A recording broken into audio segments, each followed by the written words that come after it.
Founded in 1863 during the Civil War as the California Educational Society, the California Teachers Association won its first major legislative victory in 1866, with a law providing free public schools to California children.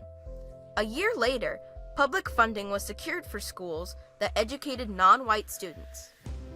More early victories established bans on using public school funding for sectarian religious purposes, free textbooks for all students in grades 1 through 8, the first due process law, and a statewide pension, the California State Teachers Retirement System. Now, my mother was a public school teacher in California, as was my grandmother. And my mother retired after 27 years, and her pension today is $407. That's not true for teachers retiring today because we've made the difference. We fought for state teacher retirement system. CTA led efforts to outlaw child labor in the state and enact other protections for children, and to strengthen the teacher due process law. In the 1940s, the union was one of a handful of organizations to protest the internment of Japanese Americans during World War II. While the National Labor Relations Act of 1935 made collective bargaining a lawful, protected activity in the private sector, it did not include public workers or teachers. It took us a long time to grow up and mature as a profession because we had been programmed into believing that patriotism and dedication were substitutes for pay and recognition.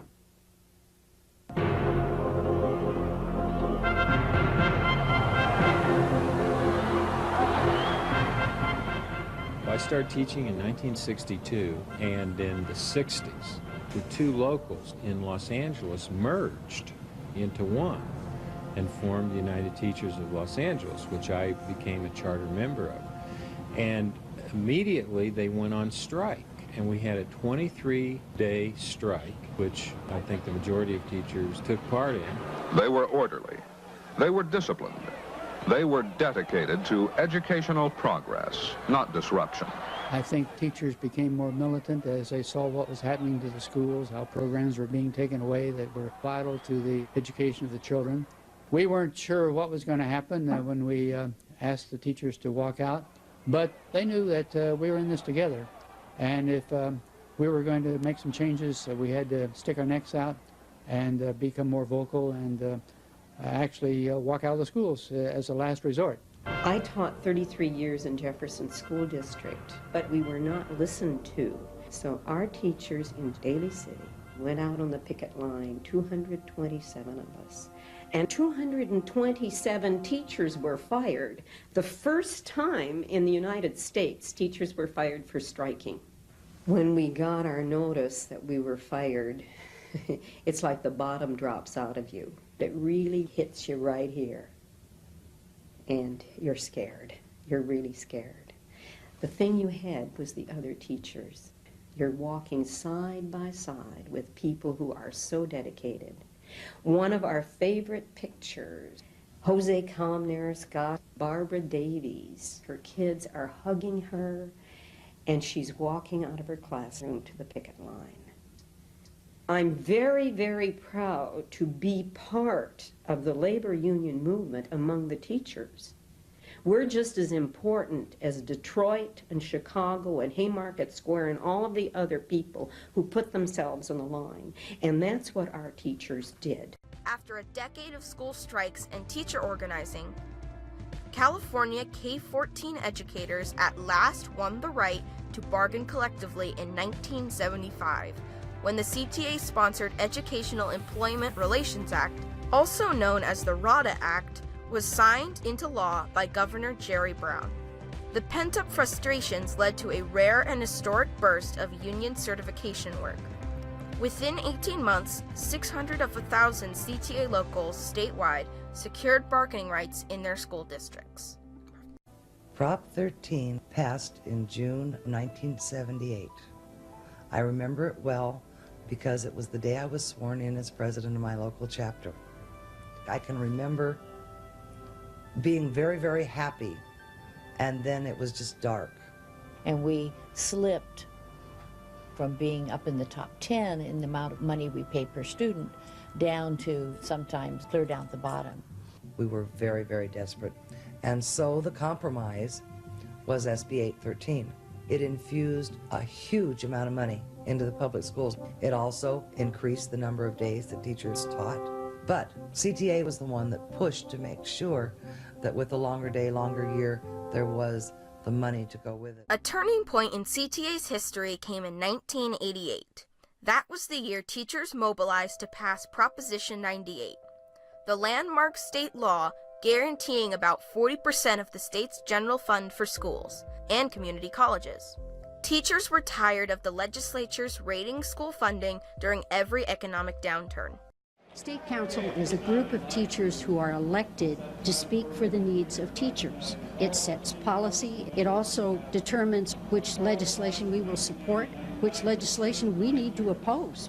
The 30-minute duty-free lunch, which is now part of the Ed Code and has been part of the Ed Code for years, was a motion from the Sacramento City Teachers Association that moved its way through State Council and became legislation. So we've increased salaries, we have health insurance, we have vision insurance, we have dental. It was because of CTA that we have kindergartens. It was because of CTA that teachers enjoy duty-free lunch. It's because of CTA that we have our due process rights that teachers have. At the ballot box, CTA members are a force. 2 deceptive school voucher measures have been killed, and 4 statewide school bonds have been passed, providing nearly $45 billion for school renovations. Crowded schools. About the mid-90s, we decided we need to let California know that we have the largest classrooms in the nation. Public schools now have larger classes. And we went back to our commercials. Our theme was no child can succeed alone. No child succeeds alone.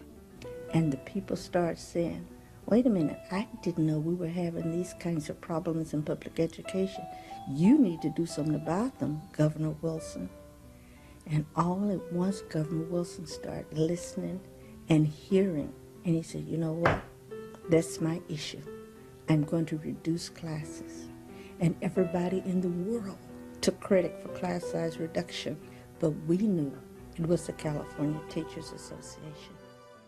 Making organizing history, thousands of CTA members across the state joined forces with nurses, firefighters, and police union members in 2005 to overwhelmingly defeat Governor Schwarzenegger's initiatives that would have cut school funding, destroyed teachers' due process rights, and silenced the voices of public employees.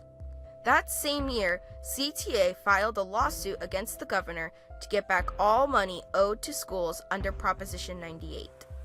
It wasn't that long ago. Years of devastating cutbacks to our schools. 30,000 teachers laid off. Class sizes increased. Art and music programs cut. We can't ever go back. So vote yes on Proposition 55. More recently, in November 2016, CTA led the fight to pass Proposition 55, which continued the efforts of Proposition 30 to avoid cuts and to help our children thrive by generating funding for public schools, colleges, and other essential services. I was a journalism teacher in McFarland School District, and I had a student who wrote an article about negotiations.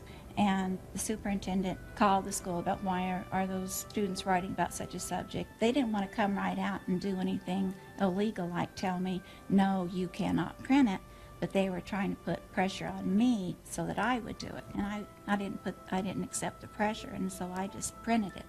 And it was all within just a couple of weeks that I had my evaluation and I was terminated. It was really traumatic. It's devastating. It was hard on my family too. My youngest son wanted to be the editor of his junior high school paper, and his teacher told him, we can't have any radicals like you be the editor of your school paper.